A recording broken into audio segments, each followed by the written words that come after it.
Hello viewers, আসসালামু আলাইকুম। আজকে আমি আপনাদের সাথে শেয়ার করব কাঁচামরিচ ভর্তা। কাঁচামরিচের ভর্তার জন্য এখানে আমি 100 গ্রামের মতো কাঁচামরিচ নিয়েছি, 1.5টি পেঁয়াজ নিয়েছি ও 3-4টি রসুন নিয়েছি, দেশি রসুন। এখন আমি এগুলোকে সুন্দর করে আগে ভেজে নিব। মরিচ ভর্তার জন্য এখন আমি মরিচগুলোকে সুন্দর করে টেলে নিব।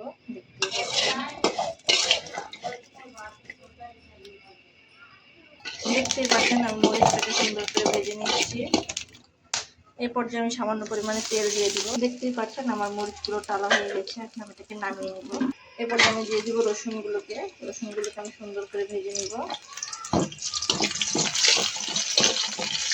রসুনগুলোকে আমি ভালো ভেজে নিয়ে এখন আমার পেঁয়াজটাকে দিয়ে দিব।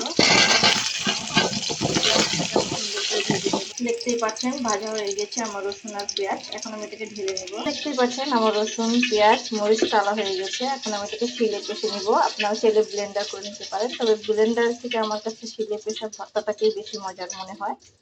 তো আপনাদের কাছে যেটা ভালো মনে হয় আপনারা সেভাবে করে নেবেন। এখন আমি দেখতে পাচ্ছেন আমি শিলটাকে সুন্দর করে ধুয়ে নিয়েছি। এখন আমি মরিচ ভর্তাটাকে বাটা শুরু করব। প্রথমে আমি মরিচগুলোকে নিয়ে নিলাম, আর এরপরে নিয়ে নিব আমার পেঁয়াজ রসুনগুলোকে।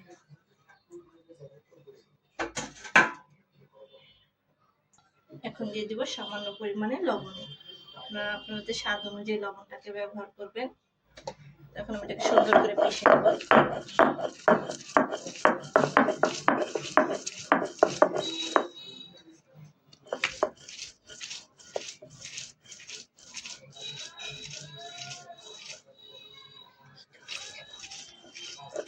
তো দেখছেন তৈরি হয়ে গেল আমার কাঁচামরিচের ভর্তা।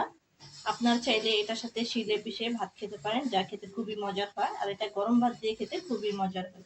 তৈরি হয়ে গেল মজাদার মরিচের ভর্তা, যা আপনারা অনেকদিন ফ্রিজে রেখে খেতে পারবেন। তো আজ এ পর্যন্ত, আবার দেখা হবে অন্য কোনো ভিডিওতে। আসসালামু আলাইকুম।